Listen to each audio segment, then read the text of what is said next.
The clock on the wall of Rosewood Restaurant showed 7:30 p.m., and David knew it was going to be one of those nights.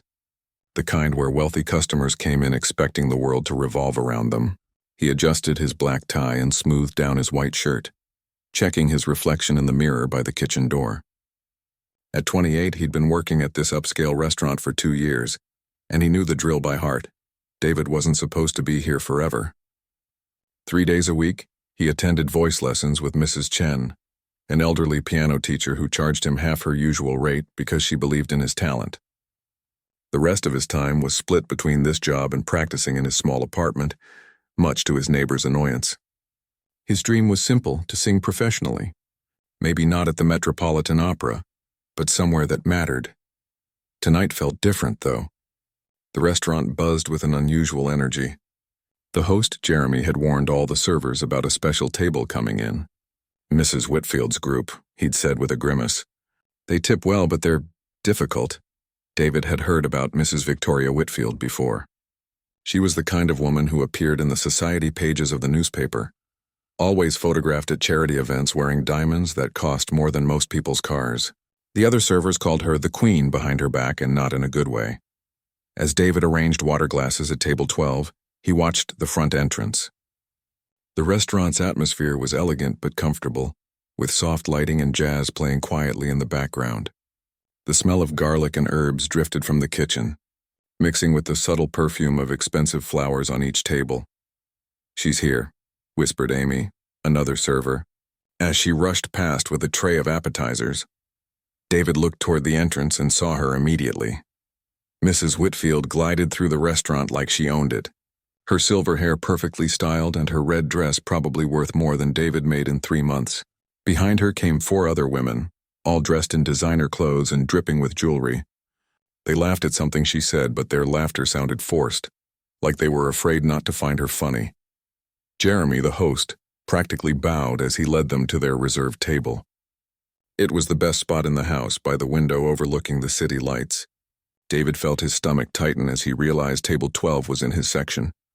"Good evening, ladies," David said with his most professional smile as he approached their table. "Welcome to Rosewood. I'm David, and I'll be taking care of you tonight." Mrs. Whitfield barely glanced at him. She was busy inspecting the table setting, running her finger along the edge of her wine glass as if checking for spots. "This silverware looks cloudy," she announced loudly enough for nearby tables to hear. "And why is it so cold in here? Don't you people know how to regulate temperature?" David kept his smile in place. "I'd be happy to speak with the manager about the temperature, ma'am. Can I start you off with some wine or appetizers?" One of her companions, a blonde woman with kind eyes, started to speak. "We'd like to see the wine list, and did I ask you to speak?" Mrs. Whitfield cut her off sharply, then turned to David. "We'll have your most expensive bottle of red wine. I assume you know which one that is? Or do I need to explain wine to you?" David's jaw tightened slightly, but he maintained his composure. "Of course, ma'am. That would be our 2018 Bordeaux. It's $400 a bottle. Shall I bring that out?" "400. Mrs. Whitfield laughed, a sound like breaking glass. "How quaint." "Yes, bring it, and make sure it's properly chilled. Not too cold, not too warm. I'm sure that's not too complicated for someone like you." The way she said "someone like you" made David's skin crawl, but he nodded politely. "Absolutely. I'll have the sommelier prepare it perfectly." As David walked toward the wine cellar, he could hear Mrs. Whitfield's voice carrying across the restaurant. "I don't know why they put us with that one," she was saying. "He looks like he'd rather be anywhere else. Probably thinks he's too good for this job." David's hands shook slightly as he selected the wine bottle. He'd dealt with rude customers before, but something about Mrs. Whitfield felt different. More dangerous. She wasn't just thoughtless or having a bad day. She seemed to enjoy making others uncomfortable. When he returned with the wine, Mrs. Whitfield made a show of examining the bottle like she was a wine expert. She held it up to the light, read the label slowly, and even sniffed the cork after David opened it. The whole performance was clearly for her friend's benefit. "I suppose this will do," she said finally, as if she were doing David a favor by accepting the most expensive wine in the restaurant. As David poured small tasting portions, Mrs. Whitfield continued her commentary. "You know, ladies, I was just telling my husband about the decline in service quality these days. People don't understand their place anymore, Everyone thinks they're special. Everyone thinks they deserve more than what they've earned. Her companions shifted uncomfortably in their seats.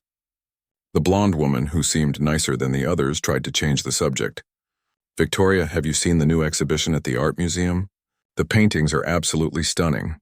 But Mrs. Whitfield wasn't interested in art. She was focused on David, watching his every move like a hawk. When he accidentally dripped a tiny drop of wine on the tablecloth while pouring, she pounced.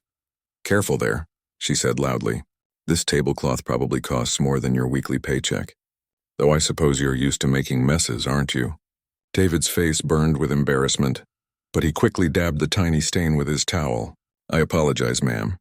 Let me get you a fresh tablecloth." "Don't bother." Mrs. Whitfield waved him away dismissively. "Just try to be more careful. Some of us have standards."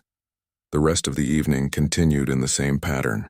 Every time David approached the table, Mrs. Whitfield found something to criticize. The bread wasn't warm enough, the salads took too long, the main courses were cold, even though David had delivered them within minutes of them being prepared. Other customers began to notice. David could see them glancing over with expressions ranging from curiosity to disgust. Some looked at him with pity, others with annoyance at Mrs. Whitfield's loud complaints. Through it all, David maintained his professionalism. He refilled water glasses, brought extra napkins, and answered every request with a polite "yes, ma'am" or "right away, ma'am." But inside, he felt something breaking. This job was supposed to be temporary, just a way to pay for voice lessons and rent while he pursued his real dream. But nights like this made him wonder if he was fooling himself. As the evening wore on, Mrs. Whitfield's behavior grew worse. She sent back her perfectly cooked steak twice, claiming it wasn't the right temperature. She demanded fresh bread, then complained it was too fresh. She questioned David's competence in front of the entire restaurant, speaking about him as if he weren't standing right there. "I don't understand why restaurants hire people who clearly don't want to work," she announced during dessert. "Look at him. You can tell he thinks he's better than this job. Probably has all sorts of grand ideas about himself." David's hands trembled as he set down the dessert plates. He'd dealt with difficult customers before, but Mrs. Whitfield seemed determined to break his spirit. And the worst part was that her friends just sat there letting it happen. They might look uncomfortable, but none of them spoke up. As David cleared the dinner plates, he caught a glimpse of his reflection in the restaurant's mirrors. He looked tired, defeated. His shoulders were hunched and his smile had become strained. This wasn't who he wanted to be, but he needed this job. His sister Melody was counting on him to help with her college expenses. And his voice lessons weren't cheap. Little did he know that the worst was yet to come. Mrs. Whitfield was just getting started, and before the night was over, she would push him to a breaking point that would change everything, not just for David, but for everyone in that restaurant. The stage was set for a confrontation that none of them would ever forget. The wine had been flowing freely at table 12 for over an hour, and David could see the change in Mrs. Whitfield. Her voice had grown louder, her gestures more dramatic, and her comments more cutting. What had started as subtle rudeness was transforming into something much worse. David approached the table with the check, hoping to end this nightmare of an evening. But as he set the leather folder down beside Mrs. Whitfield, she grabbed his wrist with surprising strength. "Wait just a minute there," she slurred slightly, her grip tight on his arm. "I have a complaint about my meal, and I want everyone to hear this." The restaurant had begun to quiet down as other diners finished their meals, making Mrs. Whitfield's voice carry even further. David tried to gently pull his arm free, but her grip tightened. "Ma'am, if there's an issue with your meal, I'd be happy to discuss it privately with you and the manager," David said quietly, hoping to de-escalate the situation. "Privately?" Mrs. Whitfield laughed harshly. "Oh no, I don't think so. See, I ordered my wine at the perfect temperature and you brought it too cold.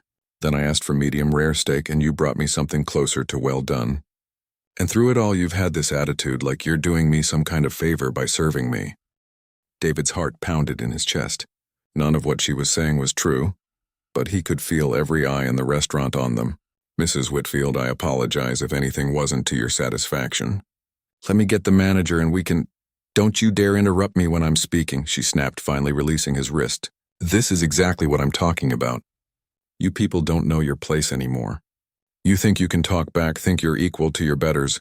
The phrase "you people" hung in the air like poison. David felt his face flush with anger and humiliation, but he forced himself to remain calm.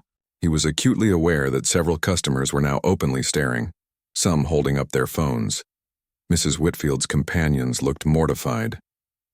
The blonde woman tried once again to intervene. "Victoria, perhaps we should just pay and leave." "Shut up, Patricia," Mrs. Whitfield snarled. "I'm handling this." She turned back to David, her eyes glittering with malice. "You know what your problem is? You think you're special. I can see it in your eyes. You think this job is beneath you. Well, let me tell you something, boy. This is exactly where you belong." David's hands clenched into fists at his sides. The word boy felt like a physical slap. He was 28 years old, college educated, and had dreams and aspirations just like anyone else. But in this moment, Mrs. Whitfield was trying to reduce him to nothing. "Ma'am, I'm going to get the manager now," David said through gritted teeth. "No, you're not going anywhere." Mrs. Whitfield stood up unsteadily, the wine making her movements exaggerated. "I'm not finished with you. You want to act like you're better than serving people like me? Fine. Let's see what you're really made of." The restaurant had fallen completely silent now. Even the kitchen staff had stopped their work to listen. David could see Jeremy, the host, hurrying toward the table. But Mrs. Whitfield was speaking too fast for anyone to interrupt. "I bet you think you have talents, don't you?" She continued, her voice dripping with sarcasm. "All you people think you're naturally gifted. So here's what's going to happen. You're going to entertain us. You're going to sing for your tip." David felt the blood drain from his face. "Excuse me?" "You heard me. Sing, dance, whatever it is your kind does for entertainment. Because that's what you're here for, isn't it? To serve us, to make us happy?" Mrs. Whitfield was enjoying herself now, feeding off the shocked attention of the entire restaurant. "Mrs. Whitfield, I'm not going to—" "Oh, yes, you are." She cut him off. "Because if you don't, I'm going to make sure every person in this restaurant knows exactly what kind of service this place provides. I'll write reviews that will destroy this establishment. I'll tell everyone I know about the rude, uppity staff who think they're too good to do their jobs properly." Jeremy finally reached the table, his face pale with panic. "Mrs. Whitfield, I'm sure we can resolve whatever issue." "The issue," Mrs. Whitfield said, turning her attention to Jeremy, "is that your server here needs an attitude adjustment. I've asked him politely to provide some entertainment, and he's refusing. Is this the kind of service Rosewood Restaurant is known for?" Jeremy looked between David and Mrs. Whitfield, clearly torn. David could see the calculation in his boss's eyes. Mrs. Whitfield was a regular customer who spent thousands of dollars at the restaurant and brought her wealthy friends. David was a server who could be replaced. "Perhaps we could offer you a complimentary dessert instead," Jeremy suggested weakly. "I don't want dessert," Mrs. Whitfield said firmly. "I want him to sing. Something spiritual would be appropriate, don't you think? Something traditional." The racist undertones of her request were crystal clear to everyone listening. David felt sick to his stomach.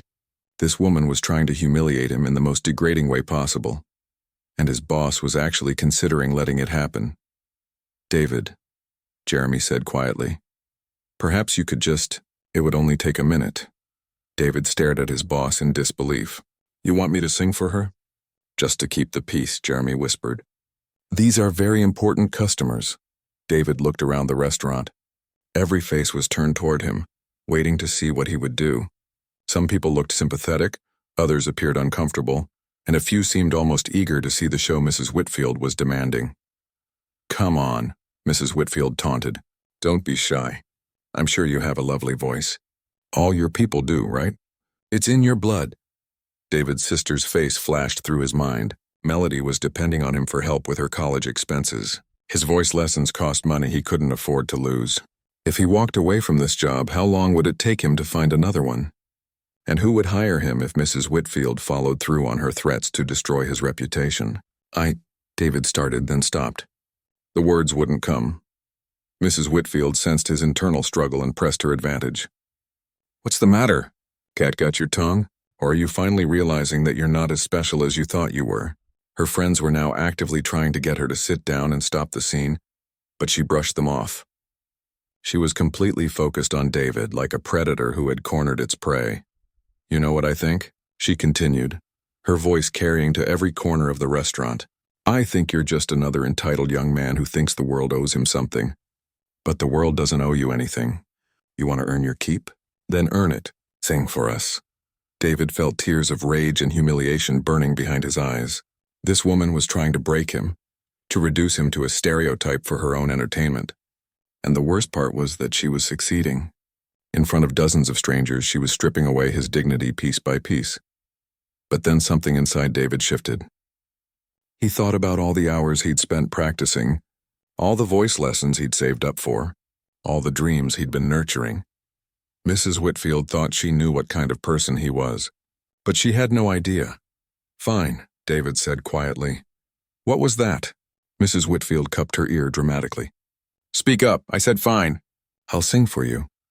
Mrs. Whitfield clapped her hands together in delight. "Wonderful. See how easy that was?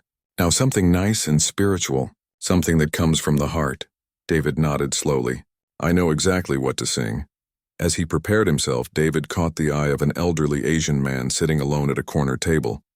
The man had been watching the entire exchange with a look of profound sadness and disgust. When their eyes met, the man gave David a small nod of encouragement. David didn't know it yet, but that man would soon change his life forever.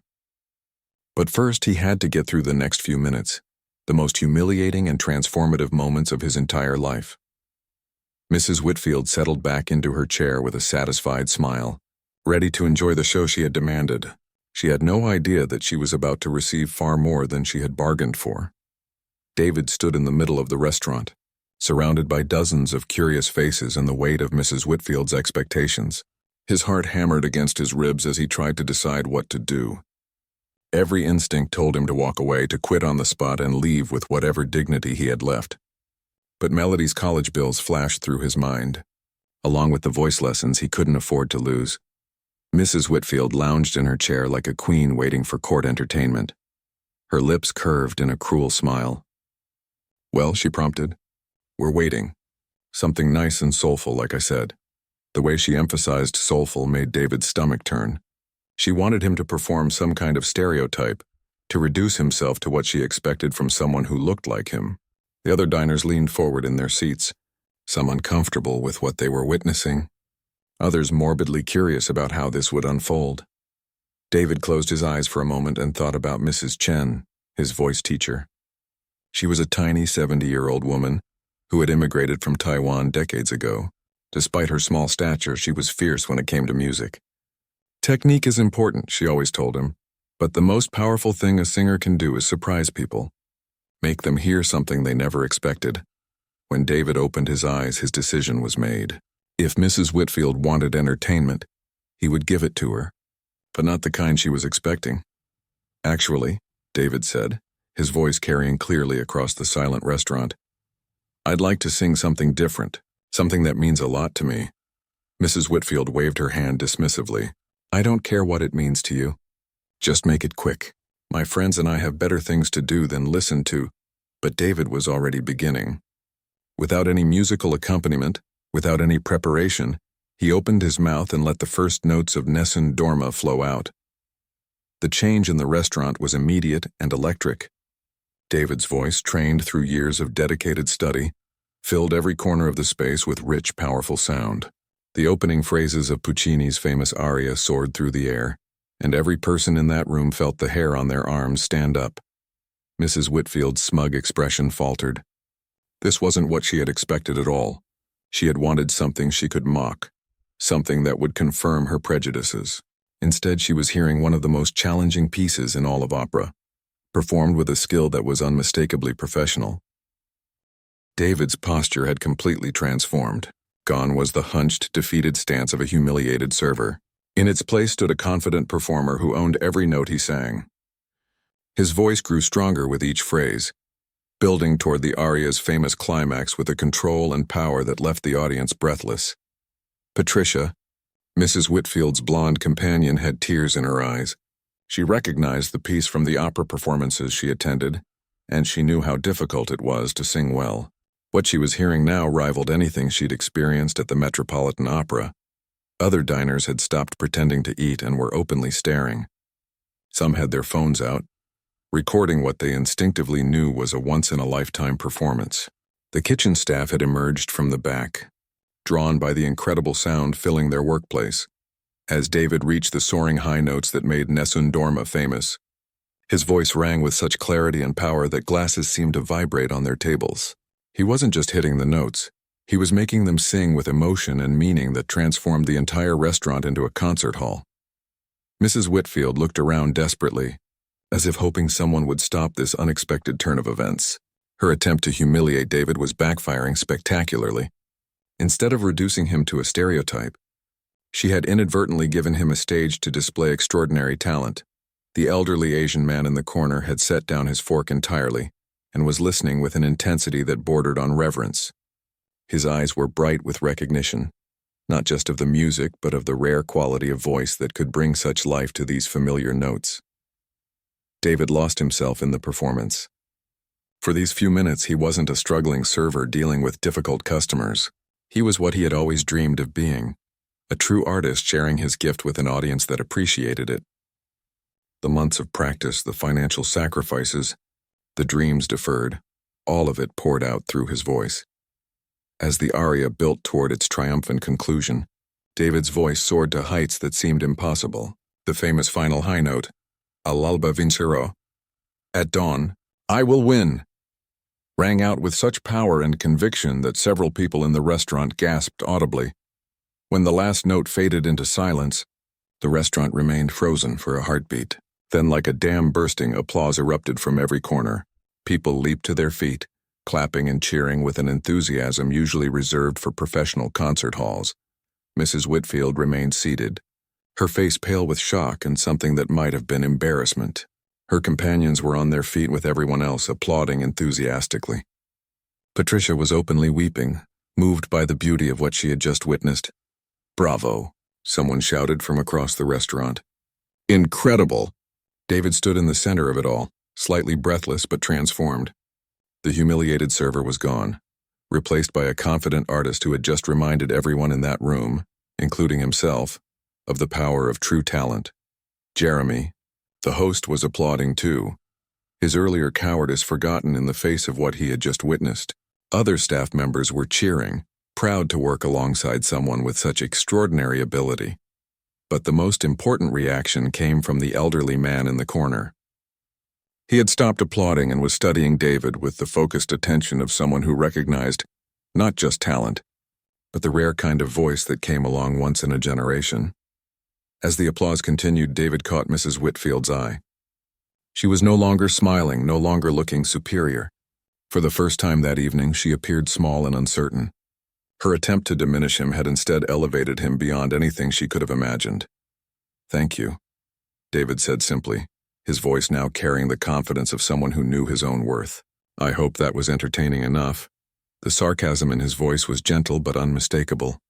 He had turned her weapon against her, using her own demand for entertainment to showcase abilities she couldn't have dreamed existed.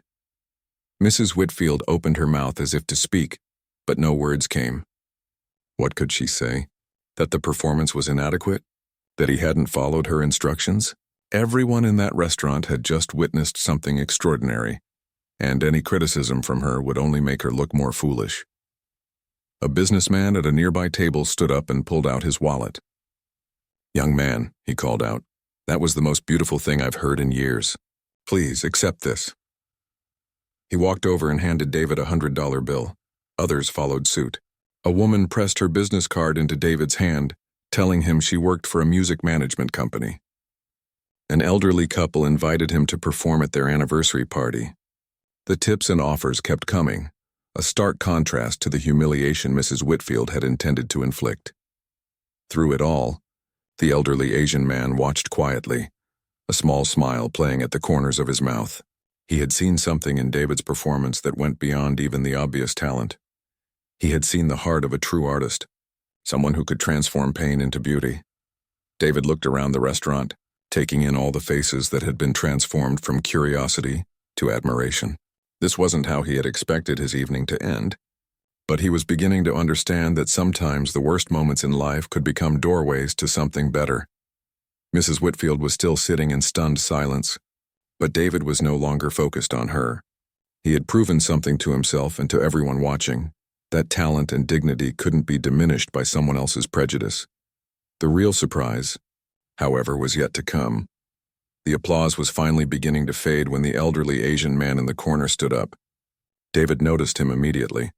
There was something about the way he moved with quiet authority and purpose that commanded attention without demanding it. The man was well-dressed but not flashy, probably in his 70s with silver hair and kind eyes behind wire-rimmed glasses. As he approached, the restaurant fell silent again. People sensed that something significant was about to happen, though they couldn't have guessed what.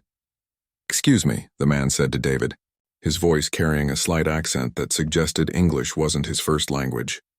That was extraordinary. Truly extraordinary. David felt a flush of pride and embarrassment. "Thank you, sir." "I appreciate that," the man extended his hand. "My name is James Chen. I wonder if we might speak privately for a moment." Something in the man's tone made David's heart skip. He shook the offered hand, noting the firm, confident grip. "Of course, Mr. Chen." As they moved toward the quieter area near the restaurant's entrance, David caught Mrs. Whitfield watching them with a mixture of curiosity and irritation. She was clearly frustrated that her evening of entertainment had spiraled so far out of her control. "Tell me," Mr. Chen said quietly, "how long have you been studying voice?" "About 8 years seriously," David replied. "I have lessons with Mrs. Chen, no relation I assume, 3 times a week. I graduated with a music degree but work here to pay for lessons and help my family." Mr. Chen nodded thoughtfully. "Mrs. Chen is your teacher?" "Linda Chen on 5th Street. David's eyes widened. "You know her?" A smile spread across Mr. Chen's face. "Linda is my cousin. She's mentioned a student named David who has exceptional promise. I had no idea I would encounter you here tonight under such unusual circumstances." David felt dizzy. This was too much of a coincidence to believe. "I'm sorry, Mr. Chen, but who exactly are you?" "I am the artistic director of the Chicago Opera Company," Mr. Chen said simply. "I was having dinner alone tonight thinking about our upcoming season and some difficult casting decisions we're facing. And then you began to sing." The words hit David like a physical blow. The Chicago Opera Company was one of the most prestigious in the country. He had dreamed of auditioning there but never imagined he was ready for that level of performance. "I don't understand," David said weakly. Mr. Chen glanced back toward the dining room, where Mrs. Whitfield was still holding court with her increasingly uncomfortable companions. "What I witnessed tonight was shameful," he said quietly. "That woman tried to humiliate you, to reduce you to some kind of stereotype for her entertainment. But what she accomplished instead was giving you a platform to display one of the finest natural voices I've heard in 20 years. David's legs felt unsteady. "Mr. Chen, Your technique is excellent," Mr. Chen continued. "Your breath control is outstanding and your emotional connection to the music is rare. But more than that, you have what we call presence. You transformed that entire room with nothing but your voice and your conviction." Back at table 12, Mrs. Whitfield was growing increasingly agitated. She could see David deep in conversation with the well-dressed stranger, and somehow she sensed that her evening of fun was about to have consequences she hadn't anticipated. "Victoria," Patricia said quietly, "I think we should leave. This has gone too far." "Nonsense," Mrs. Whitfield snapped. "I paid for a meal and I intend to finish it. Besides, I want to see what kind of sob story that boy is telling to get attention." But her other companions were already gathering their purses, clearly embarrassed by the evening's events. The businessman who had given David money was shaking his head in disgust as he signed his check, and other diners were pointedly avoiding eye contact with their table. Meanwhile, Mr. Chen was reaching into his jacket pocket. "David, I would like to offer you something. Next month we begin auditions for our spring season. We have several roles that would be perfect for a voice like yours." He handed David an elegant business card with the Chicago Opera Company's logo embossed in gold. "Call my office tomorrow morning. Ask for Helen, my assistant, and tell her I want you scheduled for a private audition. Not a group audition with dozens of other hopefuls. A private audition with me and our musical director." David stared at the card as if it were made of magic. "Mr. Chen, I don't know what to say." "Say you'll be there," Mr. Chen smiled. "And David, don't let anyone ever make you feel ashamed of your talent again. What that woman did tonight was despicable, but your response was magnificent. You turned her attempt at humiliation into a triumph." As if summoned by their conversation, Mrs. Whitfield's voice suddenly cut through the restaurant's quieter conversations. "Where's my server?" she called loudly. "I need my check and I want to speak to the manager about the disruption to my meal." David and Mr. Chen both turned to look at her. She was waving her hand imperiously, as if the extraordinary events of the past 20 minutes had been nothing more than a minor inconvenience. "Unbelievable," Mr. Chen muttered under his breath. "She shows no shame at all." Jeremy, the host, was hurrying toward Mrs. Whitfield's table with the check, looking harried and apologetic. But as he approached, Mr. Chen walked over as well, with David following behind. "Mrs. Whitfield," Mr. Chen said politely, "I couldn't help but overhear your complaints about the service this evening." Mrs. Whitfield looked up at him with renewed interest. He was clearly a man of means and sophistication, exactly the kind of person she liked to impress. "And you are?" "James Chen, artistic director of the Chicago Opera Company," he replied. "I was dining here tonight when you demanded that this young man sing for your entertainment." Mrs. Whitfield's expression brightened. She clearly thought she was about to receive validation from an important cultural figure. "Oh, wonderful. Then you understand about maintaining standards. This server was terribly rude to us all evening, and when I asked him to provide a little entertainment to make up for it, he was very resistant." "I see," Mr. Chen said coolly. "And what did you think of his performance?" "Well, it was adequate," Mrs. Whitfield said dismissively, "though hardly professional quality. I suppose it's nice that these people have hobbies." The phrase "these people" hung in the air again, and Mr. Chen's expression hardened. "Mrs. Whitfield, what you witnessed tonight was not a hobby. It was one of the finest performances of Nessun Dorma I have heard outside of a professional opera house. David has just accepted my invitation to audition for our upcoming season." Mrs. Whitfield's smile faltered. "Audition?" "Yes. You see, what you intended as humiliation actually served as the most impressive audition I've witnessed in years. Your cruelty tonight may have just launched the career of a major operatic talent." The color drained from Mrs. Whitfield's face as the implications sank in. Around the restaurant, people were watching this exchange with fascination. Several were still recording with their phones, documenting not just David's performance but its aftermath. Patricia, Mrs. Whitfield's companion, stood up suddenly. "Victoria, I'm calling a taxi. This evening has been mortifying." "Sit down, Patricia," Mrs. Whitfield hissed, but Patricia was already walking away. One by one, her other companions followed, leaving Mrs. Whitfield sitting alone at the table that had been the center of so much drama. The Queen Bee was suddenly without her court, and everyone in the restaurant could see how small she looked without their support. Mr. Chen turned back to David. "Remember, tomorrow morning. And David, bring your best repertoire. I have a feeling you're going to surprise a lot of people in the coming months." As Mr. Chen walked back to his table to finish his own meal, David looked around the restaurant with new eyes. The place where he had felt so humiliated just an hour ago had become the launching pad for his dreams. Mrs. Whitfield's attempt to break his spirit had instead revealed his greatest strength, but the evening wasn't over yet. Mrs. Whitfield still sat at her table alone and furious, and David could see she wasn't ready to accept defeat. Mrs. Whitfield sat alone at her table, her face red with humiliation and rage. The restaurant around her buzzed with excited conversation about David's performance and Mr. Chen's revelation.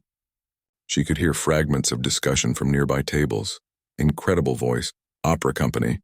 That poor young man," and each word stung like a physical blow. She had come here tonight expecting to enjoy herself at someone else's expense, to feel superior and entertained. Instead, she had become the villain in a story that was spreading through the restaurant like wildfire. Worse, she could see people recording everything with their phones, documenting her behavior for posterity. When Jeremy approached with her check, Mrs. Whitfield grabbed it and looked at the total with shock. "This is ridiculous," she declared loudly. "I'm not paying for a meal that was completely ruined by that spectacle." Jeremy looked around nervously. The restaurant was still full of customers, many of whom were watching this final act of the drama with fascination. "Mrs. Whitfield, your meal was served exactly as ordered, and the entertainment you requested was provided." "Entertainment?" Mrs. Whitfield laughed bitterly. "That wasn't entertainment. That was a setup to make me look foolish. I demand you remove all charges for tonight." David, who had been accepting congratulations from other diners, heard the commotion and walked over. He was no longer the defeated server from earlier in the evening. His posture was straight, his eyes were bright with confidence, and he carried himself like someone who had just discovered his own worth. "Is there a problem?" David asked calmly. Mrs. Whitfield glared at him. "The problem is that you and your friend orchestrated this whole thing to embarrass me. I don't know how you knew he would be here, but this was clearly planned." David shook his head slowly. "Mrs. Whitfield, I had no idea who Mr. Chen was until 5 minutes ago. You demanded that I sing, and I sang. The fact that a professional happened to be here to appreciate it isn't my fault." "Appreciate it?" Mrs. Whitfield's voice rose to a near shriek. "You call that humiliating me appreciation?" "Nobody humiliated you," David replied quietly. "You did that yourself." The truth of his words hit the restaurant like a bell. Everyone present had witnessed Mrs. Whitfield's behavior throughout the evening. They had seen her cruel comments, her racist implications, her deliberate attempt to degrade another human being for her own amusement. David's response had only revealed what had been there all along. Mr. Chen, who had been finishing his own meal, stood up and walked back over. "Mrs. Whitfield, I think you should pay your bill and leave quietly. You've caused enough of a scene for one evening." "Don't tell me what to do," Mrs. Whitfield snapped. "I know important people in this city. I can destroy this restaurant with a single phone call." "Actually," said a voice from across the restaurant, "I don't think you can." Everyone turned to see a distinguished man in his 50s approaching their table. He had salt and pepper hair and wore an expensive suit that suggested he was someone of importance. "Mrs. Whitfield," he said coolly, "I'm Robert Hayes, food critic for the Tribune. I've been dining here tonight with my wife, and we witnessed your entire performance." Mrs. Whitfield's face went pale. Robert Hayes was one of the most influential restaurant critics in Chicago, and his reviews could make or break establishments. "Mr. Hayes," she stammered. "I can explain." "No explanation necessary," Hayes interrupted. "What I witnessed tonight was one of the most disgraceful displays of entitled behavior I've ever seen. You attempted to humiliate a hard-working young man based on nothing but your own prejudices." He turned to David. "Young man, your grace under pressure and extraordinary talent made this one of the most memorable dining experiences I've ever had. Not because of the food, though that was excellent, but because of your remarkable response to an impossible situation." Hayes pulled out his own business card and handed it to David. "I'd like to write about tonight's events with your permission. The city should know about both your talent and your character." Mrs. Whitfield made one last desperate attempt to regain control. "You can't write about this. I'll sue you for defamation." Hayes smiled coldly. "Everything I write will be absolutely factual. Mrs. Whitfield, I have dozens of witnesses, and I suspect there are multiple video recordings of tonight's events already making their way around social media." As if to prove his point, several diners held up their phones showing recordings of both David's performance and Mrs. Whitfield's behavior. In the age of social media, her attempt to humiliate someone had been captured for the world to see. Jeremy finally found his courage. "Mrs. Whitfield, I'm going to have to insist that you pay your bill and leave. Your behavior tonight has been completely unacceptable, and you're no longer welcome at Rosewood Restaurant." "You can't ban me," Mrs. Whitfield protested. "I'm a regular customer." "Not anymore," Jeremy replied firmly. "Your regular status has just been revoked." Faced with a room full of hostile witnesses, Mrs. Whitfield finally threw some cash on the table and stormed toward the exit. But her humiliation wasn't complete yet. As she reached the door, David called out, "Mrs. Whitfield." She turned around, probably expecting one final insult or confrontation. Instead, David said quietly, "I forgive you. I hope you learned something from tonight." The simple dignity of his words, after everything she had put him through, left Mrs. Whitfield speechless. She fled from the restaurant without another word. The moment she was gone, the restaurant erupted in applause once again. David found himself surrounded by well-wishers, business cards, and dinner invitations. The businessman who had tipped him earlier introduced himself as the owner of a chain of hotels who regularly hired performers. A woman pressed her card on him, explaining she managed corporate events and would love to discuss booking him. But the most important conversation was yet to come. Mr. Chen approached David one final time before leaving. "David, I want you to understand something. What happened here tonight was terrible, but your response was extraordinary. You showed not just talent, but character. In my business, we can teach technique, but we cannot teach integrity." He paused, looking around the restaurant where people were still talking excitedly about what they had witnessed. Mrs. Whitfield thought she was putting you in your place, but what she actually did was reveal your true place, which is on stage, sharing your gift with the world. 6 months later, David stood in the wings of the Chicago Opera House, preparing for his debut performance in La Bohème. The journey from that humiliating night at Rosewood Restaurant to this moment had been surreal, but every step had built on the foundation of that evening when he chose dignity over defeat. His sister Melody was in the audience, along with Mrs. Chen, his voice teacher, and Jeremy from the restaurant, who had become one of David's biggest supporters after witnessing his transformation that night. The story of the server who became an opera star had indeed become a viral sensation, inspiring countless people who faced their own moments of discrimination and doubt. Robert Hayes had written a beautiful piece about that night, focusing not on Mrs. Whitfield's cruelty, but on David's grace and the power of talent to transcend prejudice. The article had been shared thousands of times and had brought David to the attention of opera companies across the country. Mrs. Whitfield had not fared as well. The video recordings of her behavior had indeed gone viral, but not in the way she would have wanted. Her reputation in Chicago's social circles had been destroyed, and several of her charity board positions had been quietly rescinded. She had become a cautionary tale about the dangers of entitled behavior in the digital age, but David tried not to think about her anymore. As he prepared to step onto the stage where he truly belonged, he reflected on the lesson he had learned that night, that sometimes the moments when we feel most powerless are actually the moments when we discover our greatest strength. The conductor raised his baton, and David stepped into the lights, ready to share his gift with the world. In the audience, people settled back to enjoy an evening of beautiful music, unaware that they were watching a young man whose journey to this stage had begun with an act of intended cruelty that instead became an act of grace. As David's voice soared through the opera house, filling every seat with its power and beauty, he thought briefly about Mrs. Whitfield's words from that night. "This is exactly where you belong." She had been right, but not in the way she intended. This, sharing his gift, moving people with music, standing as an artist among artists, this was exactly where David belonged, and no one could ever take that away from him again.